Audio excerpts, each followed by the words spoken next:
Good afternoon and a very warm welcome to our webinar, Right Variety, Right Place. I'm Heather Oldfield. I'm Cereals and Pulses Product Manager for Limagrain, UK and Ireland. I also farm in partnership in Lincolnshire. We're a mixed arable and beef farm. So we predominantly grow feed wheat, pulses, spring barley, some herbal leys and a little bit of grass. So I'm just going to quickly run through and introduce our panel, talk about the session we're going to do today, and then we'll get into some questions and have a conversation. So if you'd like to start, Ryan. Okay, so I'm Ryan McCormick. I'm Farm Manager for Dennington Hall Farms. Okay. I'm Rob Atkin from Atkin Farms at Field in Staffordshire. And I'm Phil Talby, Senior Wheat Breeder for Limagrain UK. So to introduce our topic, we're going to be exploring real on-farm situations where growers are making decisions about the right variety. Predominantly we're going to focus on cereals and what forms those decisions on farm, the choices, how those impact rotations, how to make better informed choices to improve both yield, potential and resilience, which is really important, especially in the current climate. So we've seen a lot of market volatility, a lot of problems with weather over the last 5 years, and we're really going to look at how breeding can work together with farmers to move forward for a better future. So to start, Ryan, if you could just tell me a little bit about Dennington, how you farm, and we'll go from there. Okay, so Dennington Hall Farms, we're in East Suffolk, 1,600 hectare farm, and we're cropping about 1,200 hectares of that. We've got a 12-year rotation. Within the rotation, we've got wheat, winter barley, spring oats, sugar beet, oilseed rape, peas, beans, and mustard. Quite a big one there. Yeah, quite a diverse crop, to be fair. We're heavy clay soils, and we're looking at doing things a little bit more sustainable, regenerative, so lowering the inputs, less cultivations, a bit more direct drilling, real reduced tillage, integration of livestock, cover crops, catch crops, and by crops, and looking at doing things a bit different, and I suppose a focus on soil health. We've also got a small suckler herd on the farm that grazes the permanent pasture, and woodland, countryside stewardships, and SFI agreements as well. And the cattle are red poll. Cattle are red poll, native breed, Suffolk and Norfolk. So Very good, very good. And Rob? We're at Field Hall in Staffordshire. We're a third generation arable and beef farm. We're cropping about 350 acres of combinable crops, wheat, barley, oats, oilseed rape, spring barley and beans. Alongside that, we're running 350 head of continental low input sort of beef cattle, which complement the grassland that we've also got. A bit like Ryan, we're doing things to improve soil health. We do a lot of work with a local water company. We've got some agri variety trials, and then we're also doing a bit with cover crops to again improve soil health and manage water runoff across the farm. You've got a lot of what you grow on the farm goes into the cattle as well. Yeah, so mainly a lot of the winter barley and the beans is fed back to the cattle alongside the maize that we're growing as well. We've bought maize in this last 3 years. With oilseed rape's been a little bit of a hit and miss crop. So yeah, we bought maize back, and then obviously we got lambs on the farm grazing the stubble turnips pre-spring barley. And you've grazed some forward autumn crops as well? Yes, we have. Haven't done it recently with obviously the wet conditions that we've had this last couple of 2 autumns, but a bit of what we're doing is early drilling because we're on heavy Cooper miles, and being in the west we need to get the drilling done early, but then that does present us a bit of a challenge of forward crops. So just to manage a bit of a disease risk on perhaps a low input system, we're using sheep to graze and try and reduce that risk of disease build-up, really. Brilliant, thank you. A bit different, interesting. That's good. Yeah. And Phil, you tell us about your time at Limagrain and what you've been aiming for the last 10 years in breeding. Sure. So I've been with Limagrain for a little over 22 years now, primarily in wheat breeding. I've been senior wheat breeder for a little over 4 years now. Mm-hmm. So yeah, no animals or anything like that, I'm afraid. So much diversity, but yeah, mostly wheat. So the priority for our breeding program and what we've been working on quite heavily the last 10 or 15 years has been to introduce new and useful diversity into the breeding program, and then improve our selection strategy and our selection efficiency to pick out those varieties that are suited to these more and more challenging climatic conditions. So abiotic stresses, like we're, I'd say, enjoying at the moment, particularly with dry and kind of hot weather, and the problems that brings to growing wheat, but also obviously the ever challenging environment in terms of disease resistance. So we've done a lot of work over the last 15 to 20 years where we've been building up that catalogue of disease resistances. We can now build into combination into our varieties to help these guys kind of get profitable wheat. Yeah, and take a little bit of risk out as well. As much as possible, yeah. Obviously, everyone appreciates there's always risk. Yes. So I mean, every year is different, but there seems to be reoccurring themes. You know, there's always going to be challenges. So we need to kind of build those resilient varieties to help kind of mitigate those risks as much as possible. Brilliant, thank you. So I'm going to start off with a question, and it's open to all of you. So how important is yield compared to disease resilience when you're thinking on farm and what you're choosing variety-wise? Well, I suppose for us at Dennington, looking at the regenerative and sustainable system and the way we're farming, yield is important, but actually it's not the most important because you've got the inputs to go into that to grow that crop of wheat. So actually probably looking at the agronomics of the variety and the yield at the same time. So something that's got a good yield but also good agronomics, so that we can factor in less inputs. Yeah, that's great. Yeah, I'd probably have to agree with Ryan really, because we're on a low input sort of system. Our average is probably about 3.2, 3.5 tonnes an acre across the board. So we're looking for something that will yield okay, but mainly disease is a good disease package in the variety is crucial for us, because obviously we're not getting a high return back from yield. We want something that's got good disease results or good disease scores that then keeps our costs low. Brilliant. And I think with what Phil was saying, that's something that Limmergrain and the breeding team are trying to do, like you said, to build in a number of traits to aid with the problems that farmers are facing. Exactly. So how do you choose a variety? Do you want to go first, Rob? Yeah, I can do. So I suppose I mentioned before we've got trials on the farm of different varieties, and I've again visiting, I suppose, variety trials across the country, but mainly for us it's looking at the variety trials that are local, because obviously we're having different disease pressures that perhaps Ryan will get here in the east, I suppose in the west, and then it's just basically looking at them, reading up about them and thinking that is going to fit our system. We need to be an early driller, because obviously once it starts raining in the west it does never stop, so we need to be drilled up by probably first, second week of October. So then we're looking for something that is an early variety, competitive, because obviously we want to keep our spend low on herbicides and things like that, so that's what we're looking for. Obviously then something that's going to have some good spring vigor again, to push through in the spring, and yield, and obviously disease scores as well. So I suppose I know it's perhaps a long way of answering your question, no, but it's just picking what suits our farm. And don't get me wrong, we've all picked varieties that perhaps haven't suited.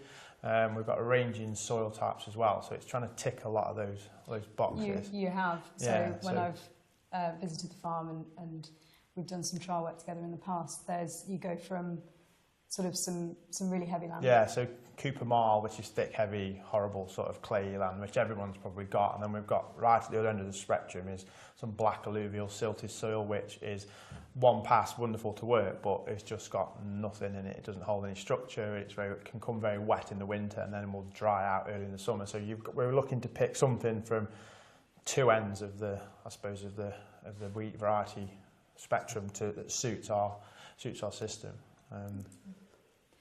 Sorry. And I suppose for us, similar, looking at trials, looking to see what will work in our local area, on our soils, on our farm. Agronomics, yes, does play a large factor in that, and disease pressure and score. And market, over in the east here, predominantly feed wheats grown, Group 4 hards. So making sure we can tick that box. Our soils are quite high in calcium, so our calcium to magnesium ratio, we've got quite a lot of calcium, so we're at danger of overworking the soils and making them slump. So looking at a variety that perhaps will suit less disturbance, perhaps direct drilling. We've also, like Rob, on clay soils, we're in danger of being too late at drilling. So we're now looking at summer catch crops and drilling into catch crops. So we need varieties that suit that and have the vigour then to come out of the catch crop. Okay. And I'm going to put this one to you, Phil. And then I'd like these other guys to answer. Okay. But I feel that we've seen the way that farmers choose varieties change. Probably in my farming career that sort of commercially started in 2006-07. Would you agree with that, particularly over recent years? So they're not, like we've talked about, they're not just looking at yield. And is that's obviously something that you're factoring in? Definitely, yeah. I mean, just the two answers we've just had about the environment's always different from one farm to another, and from one side of the farm to another. And I mean, the weather changes as well from season to season. We know that's a big challenge. And then you add in, the race changes in the pathogen populations we have. Throw in commodity prices, cost of inputs.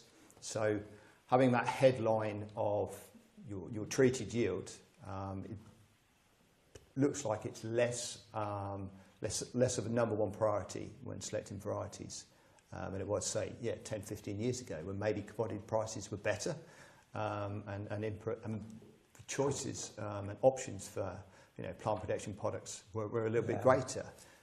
We've lost chemistry recently, and that just means it adds more difficulty in picking that right variety for the right situation. And once you've got it in the ground, it doesn't necessarily mean the choice is going to be perfect, because as we've seen this year as well, pathogens change. Yes. And that adds to the complexity. So it's not. I'd like to be able to say a variety. It's the perfect variety, and it will, once it's in the ground, you're sorted. But I don't think that's going to be the case. And you've got, we all have to work together and find those varieties for the right situation. I think it's really important. It's really important. So you mentioned grain prices, volatility. We all know where they are at the moment, which isn't great. And increasing costs of production. So I think inputs have gone up by 25% over the last 3 years. So what information would you like to see from us as breeders that you think would be useful, in addition to what you already have? So I suppose for me it would be nutrient use efficiency on the varieties. It would be lovely to see what that's like. Rob and I are both farming in less inputs, or wanting to farm with less inputs. So it's looking at what's given us the best bang for our buck, with inputs and nutrient inputs. Yeah, I agree with Ryan on that, really, because like you say, cost of inputs has rocketed, hasn't it, now from what it used to be. And I suppose variety is key. Variety choice is key now, because chemicals are a lot more expensive than what they used to be, and we could probably stomach a T3 because there was a bit more wiggle room in the gross margin.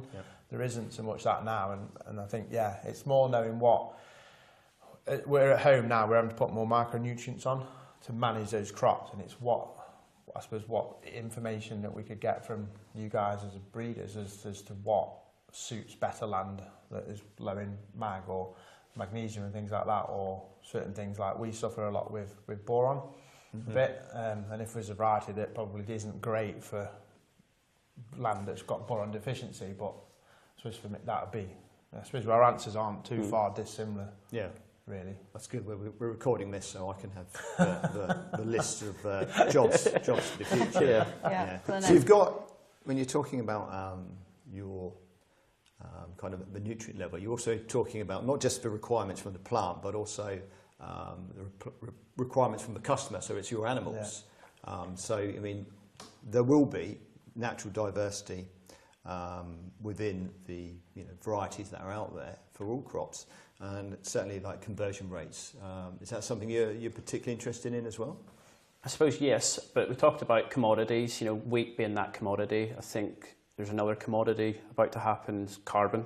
and the carbon footprint. So actually the nutrient use efficiency, fertiliser, nitrogen being probably the biggest carbon footprint if there are inputs. You know, so can we lower that and get good results, same results?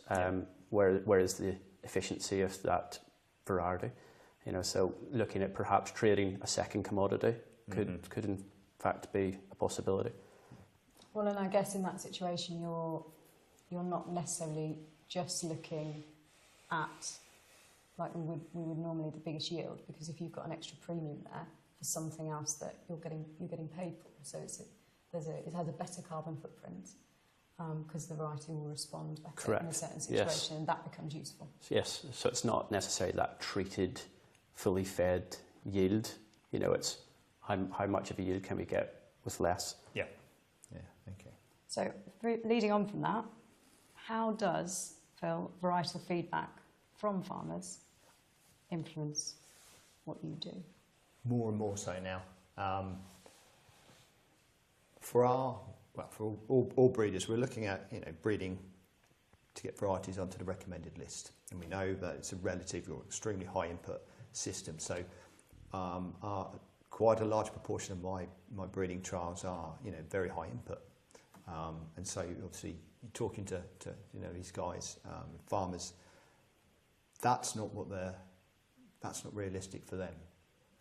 So everybody has different challenges. We had an open day 3 or 4 years ago, and we gave farmers kind of a little stickers with 10, 20 different traits: treated yield, untreated yield, fusarium resistance, mid resistance, and we asked them to put 5 that were the essentials, 5 really important, and then say 5 that were nice to have. And of about the 30, 40 people who responded, every single one was different. So we need to get the basics right for the breeding program to steer it in that right direction. So it needs to be, the yield needs to continue to improve. We need to improve disease resistance, the agronomics, and then we need to have a little bit more nuance in where we can start to pick out those varieties suited for different situations. So the min-till situations, and wider drilling windows, and of course abiotic resistance and things like that. And it's getting that feedback where there are the core themes or core traits, if you like, that help us, prioritise what we're doing. That's what plant breeding's been doing for donkey's years now. But to be able to have that little bit of extra nuance where we can redesign parts of our program to help identify those traits, what makes a particular variety for min-till, for example, and those specific traits we can identify, and then we can breed for them and select for them earlier in the program, and then that increases your chance of getting one of those varieties or a number of varieties that are suited to that situation. Because you need a range, you want a diversity of varieties coming through, not just for disease resistance, but for plant type. The nuanced agronomics going into the different soil conditions and our ever-changing climate. I suppose then going forward, thinking of the sort of a lot of the SFI grants that are out there now, so like multi-cropping, adding in, I don't know, Facelia or bean or something alongside that. Is there I suppose, are you looking at how competitive that those, say your wheat that you're putting in alongside that will compete with like light and root development and things like that? Is that something that was brought up at that meeting you had a couple of years ago? It's something that we're certainly paying a lot more attention to, and in terms of like kind of breeding objectives, we need to be able to understand the genetics behind particular traits, whether it's for competitiveness or the ability to grow in wider row spacings, different kind of plant architecture, and that allows us to then identify the lines that are coming through a bit earlier. There's a lot more work we need to do, and we need to work with you guys and other farmers and other groups to help us identify the situations where our knowledge is lacking, and we've got to put that work in. And a lot of it starts with we need to identify where our current offerings, current varieties we're producing, not just on the recommended list of candidates, but material in our most advanced trial network, how we can then identify lines in there that have those traits. And then once we can identify them, we can start to bring those into the programme and increase the frequency of those. So we've got, varieties that are better suited to, more specific niches. Mm-hmm. And every situation is going to be different, isn't it? For us, we've got 4 or 5 different situations in one wheat planting season, so following beans, for example, very reduced till, want to go maybe 0 till. We've got the summer catch crop on another 200 hectares and planting that later in October. Yeah. But we've also got sugar beet in the rotation, and we want to follow that with winter wheat. So substandard seed bed and trying to get a variety that gets in and gets going. So you need that, the armoury, don't you? You need a full toolbox almost. Yeah, exactly. There's some traits, if you like, that are relatively simple genetics. You can understand them, quite simply. And then there's other more complex, more quantitative. So there's a range of diversity in there, and they're harder to actually breed for.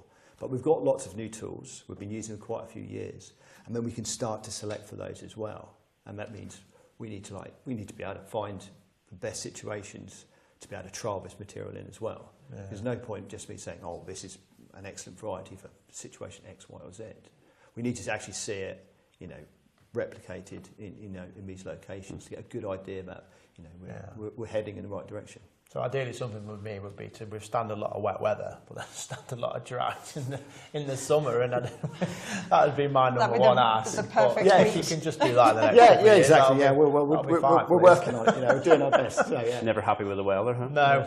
Well, who is? But no, it's a challenge, isn't it? Because I suppose, like Ryan's mentioned, we both grow cover crops, but I leave mine in over winter and graze them, and I suppose you're direct drilling into them. I couldn't do that in our situation just because they present too much moisture, and we just wouldn't get it away in time. Yeah. But then if I would like to do that, because obviously a wheat crop is more of a gross margin on it return than spring barley.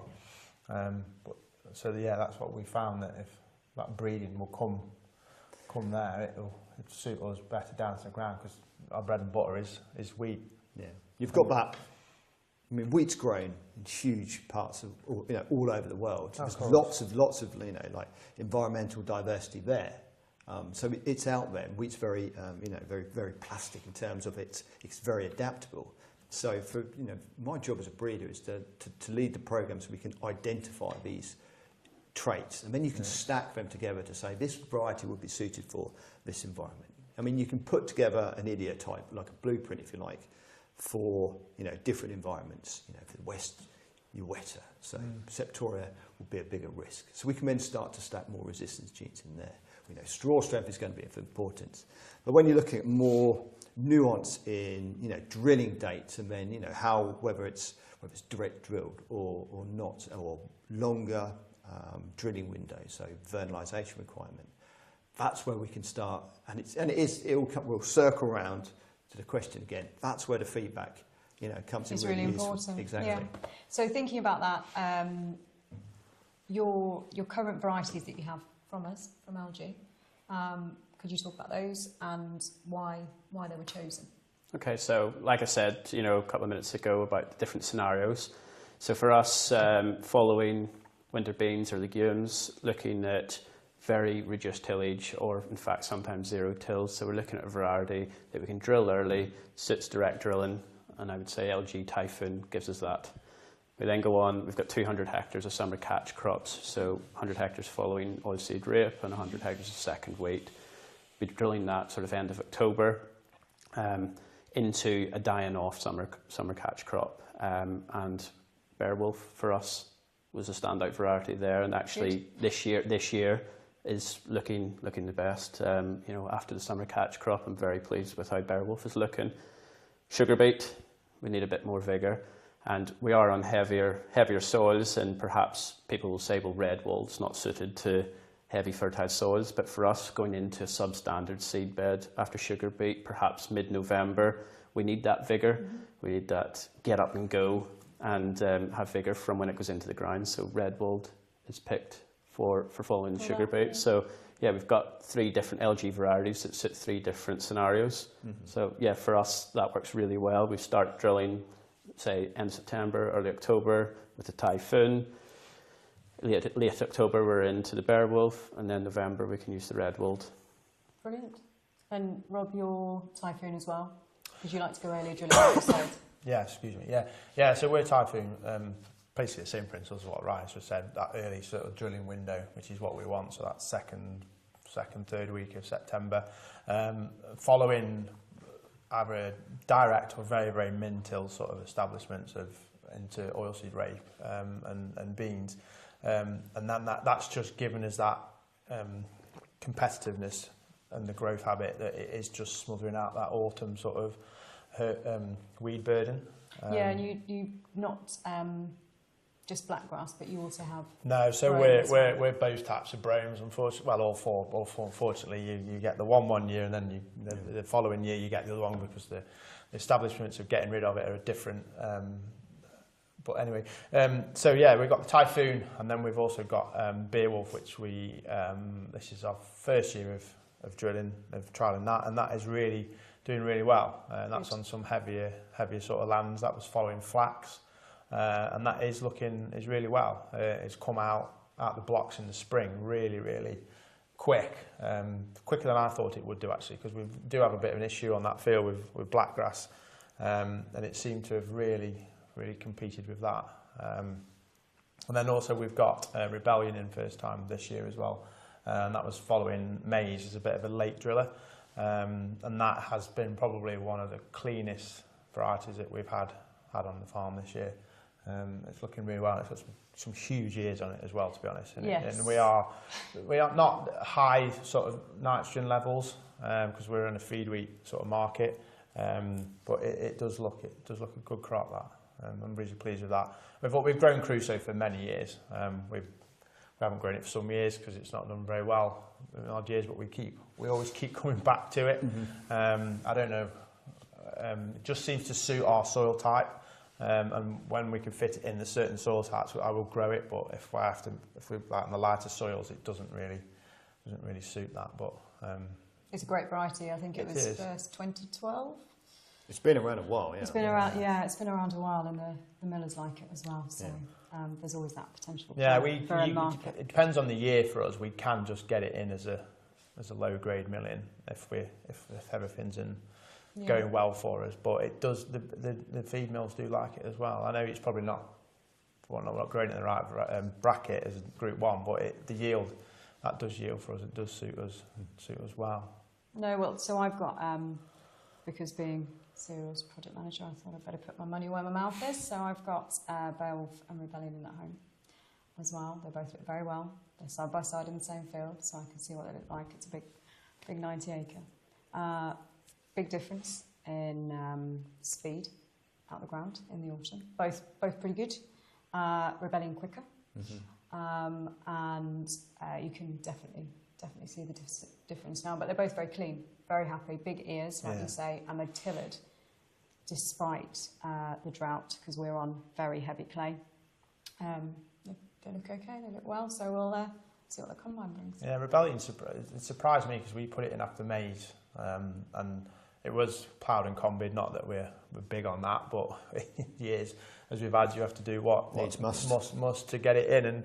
And then I think we had about 2 inches of rain on it after in the next 10 days, and I thought, Christ, there's not going to be much left of this, but it's come well, and it's up there with one of the two of our best crops on the farm, and it looks. And we've had some patches where it was. Where it didn't come very well, didn't look like it come through very well, but even them now are standout alone, looking well, and yeah. Well, we've seen some of that because of the bad weather that we had autumn 2023, a lot of standing water. You can definitely see the impact that that's had on the soil. There is possibly thinking about resetting the soil this year. I've not had a plough on that farm since '95. We'll see what happens. But you can definitely see that earliness in that rebellion is there, and I think that's going to be really useful. So we have contractors that come in to combine, and being able to spread that workload for them is really helpful. So Phil, thinking about the pipeline and what's coming through, and we've talked a lot about weather, but what are the next varieties that are coming through the Limber Grain programme that are going to be? Yeah, I know what I'd pick, but I'd like to hear from you. Okay, so I mean, what we've seen Wherever I've seen these two this year, Defiance and Challenger have looked really good. So kind of for a long time, the lean grain wheat breeding program was very soft wheat focused, and then obviously the market is very orientated towards hard feed. So we shifted, the strategy somewhat. Then we started to see a number of these varieties come through. So Typhoon was the first hard feed we had recommended for since about 2015. So it'd been a bit of a wait. Then we obviously had Redwell, but obviously it's a soft feed, and then seeing Beowulf come through, and then Rebellion. Again, all very different varieties. It's nice to see that range of material coming through. And then now we've got Defiance, we've got Challenger, both very, very high yield potential. They've performed extremely well in the first 2 years of official trials. Good straw, solid disease resistance package. Both have midge, and they're very, very competitive there in terms of yield. And everywhere we've been this year, I've seen them. They've looked really well. That's pleasing to see. Obviously, there's a big shift in the yellow rust pathogens. So that's been the headline news for a lot of people. But where I've seen them, they're standing up really, really well. So I'm excited to see how they perform this year. And for me, in terms of needing to go and present for varieties, get onto recommended lists and things like that, if a variety is automatic or significantly above yield targets, it makes my job a whole lot easier. Yeah. It really does. Yeah, it does. Yeah. And thinking, we touched on end markets, but I know joining business, I was quite impressed with the change and projection in spec weight that we're seeing, and I think those two new varieties bring that. But could you talk a little bit about how that's progressed over the last 10 years? So looking at the spec weight and then that gene stacking as well. Yeah. That you mentioned. Sure. So we've been deploying genomic selection. So that's using the power of genotyping, so understanding the genetics within all of our potential varieties. Hundreds of thousands of lines we're genotyping. And then we phenotype, so we score, measure anything. So anything you're measuring, whether it be yield, height, straw strength, specific weight, Hagberg, and things like that. You can then combine the two, and basically you get a very powerful model to allow you to predict it. It's been used in animal breeding for quite some time. And so now we've been using it in our plant breeding program for a number of years now. And to be able to select for varieties which have the combination of different unique yellow rust combinations and septoria combinations, brown rust and fusarium and mildew, to be able to select for those very early in the program, and then from within all those populations, identify the lines that are above our targets for yield and above our standards for specific weight. That's how you raise the bar. So recent times, in the last 2 or 3 years, the specific weight on all of our material going into official trials has gone up that level. It's not going to continue linearly up in a line. In a line. In a line. There we go. Infinitum, but it will level out where we've got very good specific weights. So you again, that's part of that building that resilience in. If years where it's challenging, if your bar is a lot higher, you've got a little bit weight. You can drop down that a little bit. You've got that resilience kind of built in. And same with the yellow rust resistance. We've seen a lot of varieties affected this year, but my job of having lots of combinations coming through the program, which are diverse, lots of different genes in different combinations. So when we're putting varieties into official trials, if and when there are big race changes, you don't lose your whole program. These things do happen. We're growing out in the real world there. So there will be some losses. But the fact that there is a nice, diverse set of material coming through, that means, and they're all of a certain standard in terms of straw strength and specific weight and treated yield and untreated yield, that means you're increasing the probability of getting, so we can get varieties out to you guys. No, I think you're right. When I was in a field yesterday morning, actually, talking through some of our varieties with a group of farmers, and spec weight came up. I'm thinking about end markets, food wheat, 72.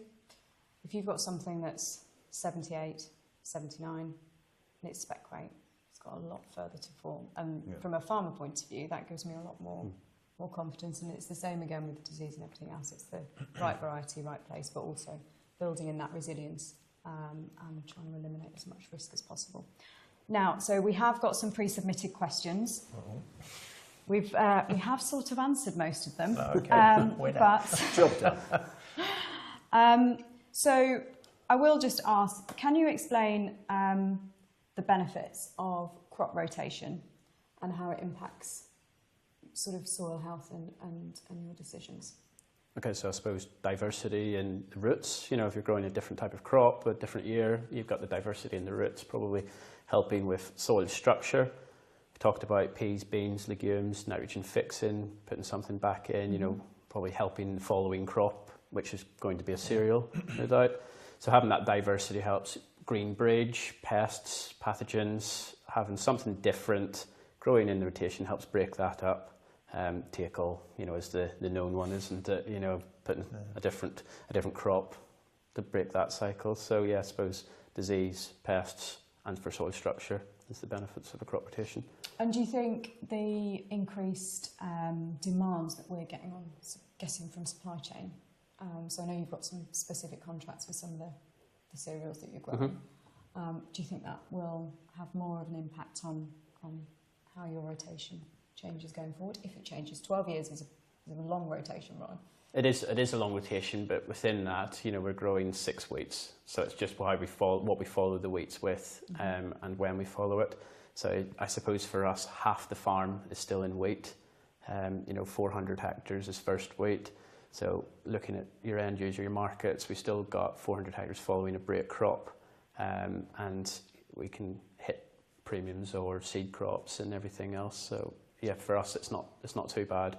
It's just quite a smart rotation. Helps us have that diversity, different crops, cover crops, integrate the livestock, soil sample at different times of the rotation, multiply, for example. So it's creating the opportunities to do all the work that's needed on the farm. Okay. Rob, have you got anything? I suppose, again, we've probably Ryan's picked up most of them, but I suppose for us, controlling weeds, so if we can have a break from 2 wheats and we can put a beans or an obviously rape in, or even a break crop of cover crops, double turnips and then spring barley, it just gives us an extra chance to control the weed burden that we've got. And whether that be with chemicals, whether that just be 4 hooves and a woolly back, that's important for us. I suppose we've always been pushed to go wheat rape, something else to. A lot of people which I suppose we've been driven that way because the price has been there, but then we've had a build-up of grass weeds and browns, but then again, we've touched earlier, we're losing chemical to control that, so we've had to now go into a longer rotation to combat that. And I suppose then I'll work with water companies and trying to improve, like Ryan said, soil biology and soil structure. We can't keep bringing the plough in because all the work we've done, we've been min-till since 2003, don't get me wrong, we've had a bit of a reset through that. But we have got a couple of fields that are still no plough for 22 years plus now. And we've had to control the weed burden with, like you say, rotations and that way. So yeah, that's all I'd really add to that. But and then going back, we talked about how it's changed, how the variety selection has changed. You know, it was wheat rape, wasn't it? The varieties were suited for that, and the high input system. Yeah, exactly. Things have changed. We've lost a bit of chemistry. We've got bigger weed burdens. We've got pest disease coming in. You know, so things have broke down. And varieties have broke down that was suited to a wheat rape rotation. So yeah, we're doing things. An IPM strategy, I suppose, features there as well. Yeah, heavily. So our next question is: what role does data-driven decision making play in optimising agricultural practices and improving crop selection, which kind of plays into what Phil was talking about with genomic prediction,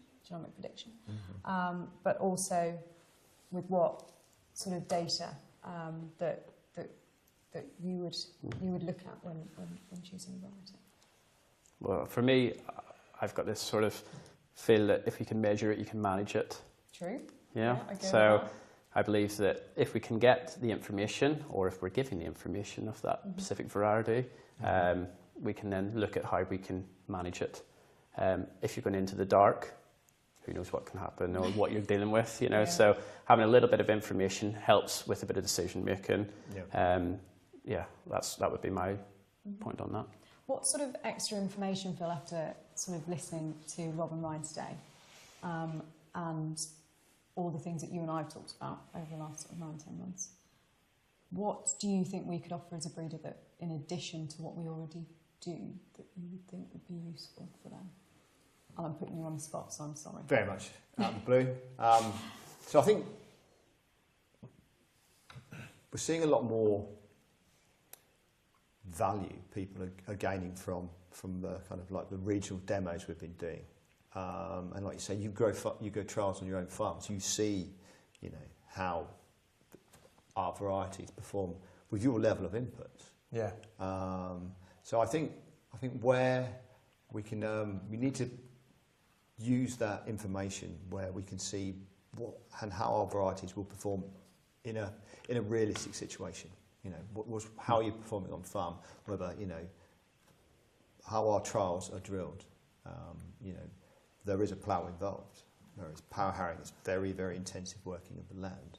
And we need to be able to start looking at situations like yourself.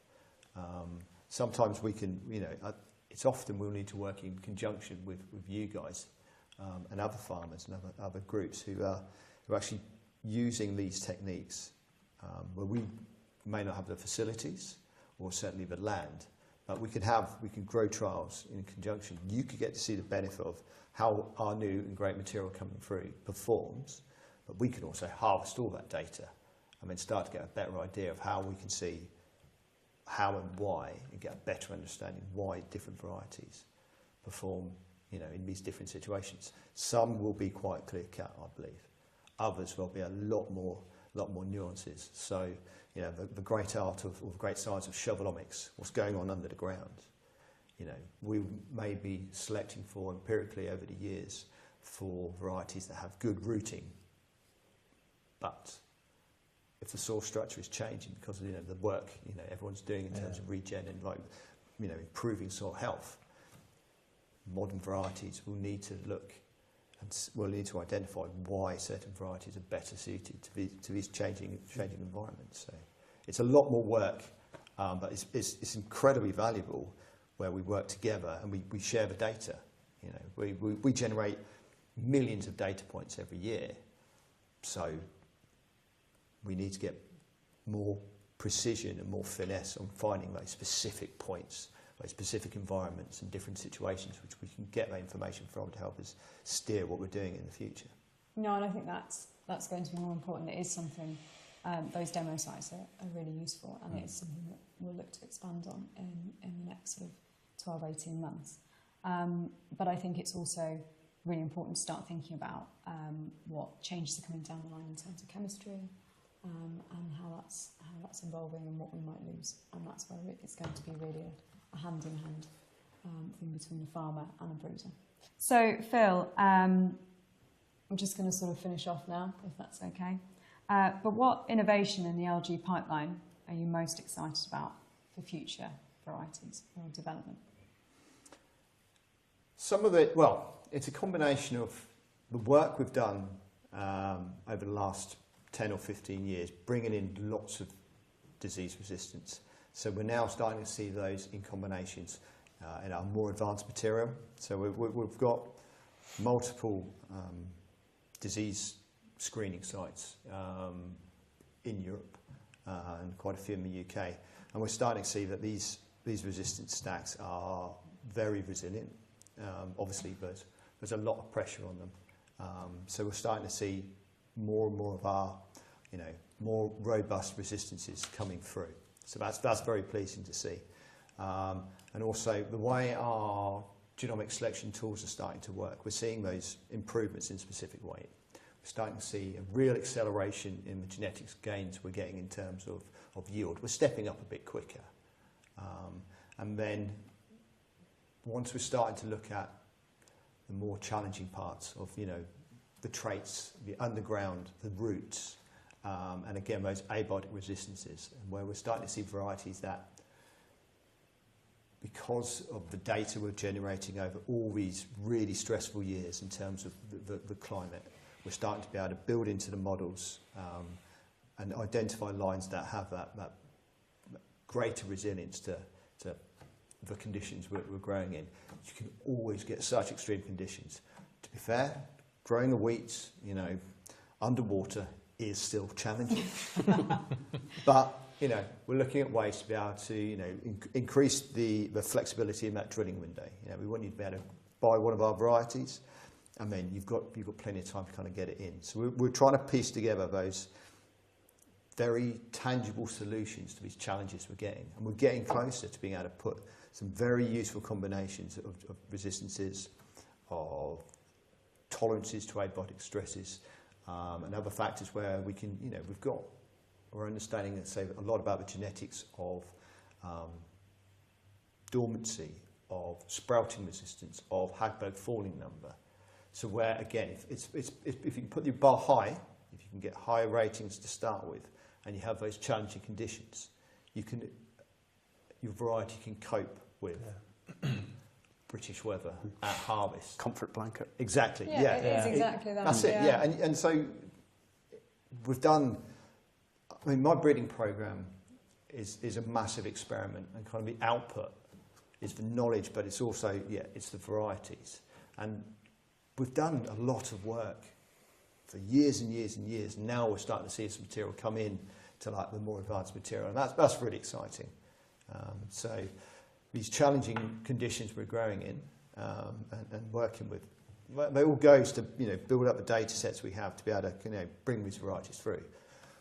Whatever happens in the future, I'm sure there'll be more and more, you know, there'll be more challenging diseases coming through. There'll be more pathogens. There'll be more insects and everything else. So I think we're in a good position. We are. But it's off the back of a long time and a lot of work. So it's very pleasing to see that coming through. So that's what I'm excited about, the whole programme kind of moving in the right direction. I really like, and I sort of get quite enthused when we're talking about, because it's the way my mind works, sort of specific markets, and if we're thinking about changing supply chain demands, and we've had some interesting conversations about that. But when we think about some of the specific wheats that we've got coming through, so like the white wheats and things like that, and being able to build in those kind of resistance genes or improving certain aspects of those wheats so that they can potentially become mainstream, but also they could offer more of a premium to a farmer who can grow for a specific market. A lot of these things are never going to be big mainstream, but you've got the potential to earn a bigger premium, which, as we know, is really important in volatile conditions. Yeah, I mean that's a perfect example where you have the white wheats, so you know, whole grain milling, so improve dietary fibre. We know traditionally that with a white wheat, they're very susceptible to sprouting. So you've got a quality wheat, very susceptible to sprouting.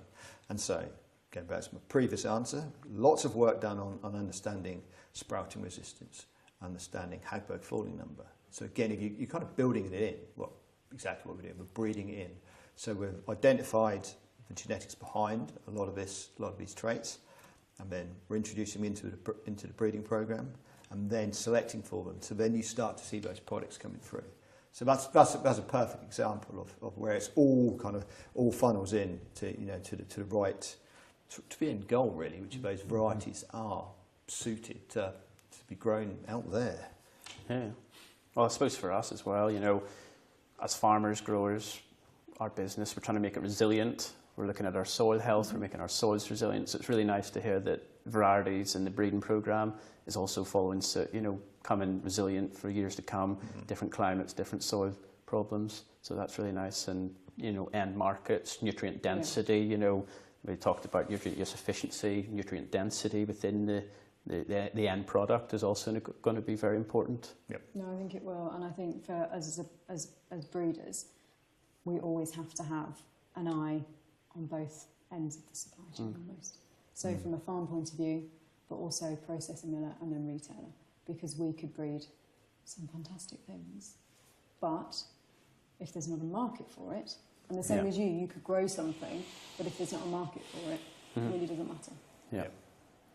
Rob, anything that Phil had said, I think anything just, that you were thinking about? Just the comfort of knowing that obviously you're breeding varieties that are going above and beyond what, like the specific weight you mentioned earlier, spec weight, and then it gives us that buffer, that comfort to know that if we do get a bad year with no rain and when we need it in the right time of months, that when we've got the contracts or forward sold contracts to benefit good price, we know we're not going to fall low on spec because we've got that sort of wiggle room that's there, which for me it's another tool or another armoury.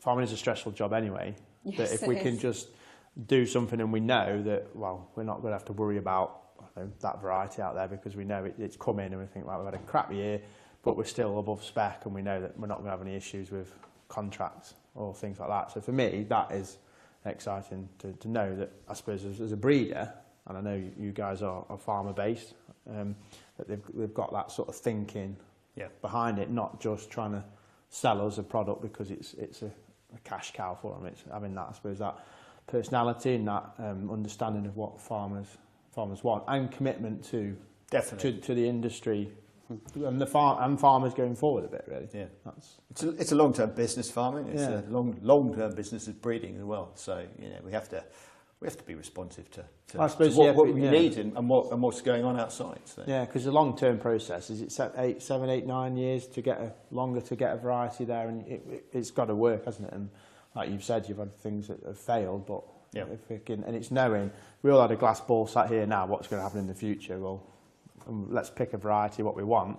We could get 2 years down the line, and our asks are completely different to what we asked for because of changing pattern, change of government. You all know what's happening in the world out there. Yeah. But no, that's pleasing to hear that. Good. That's what you guys are thinking and are up to, really. Excellent. Okay. So that's about all we've got time for. But thank you all very, very much. Pleasure. I've enjoyed it and almost forgot the camera was there, which is good. So the webinar recording will be available soon on demand, and you'll get an email to let you know when it's ready for viewing.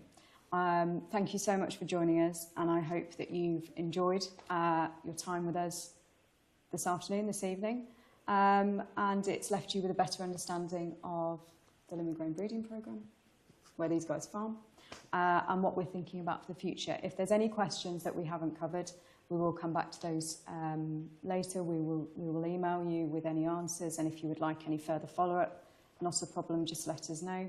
So on behalf of our panellists and myself, a huge thank you, and we look forward to seeing you all soon.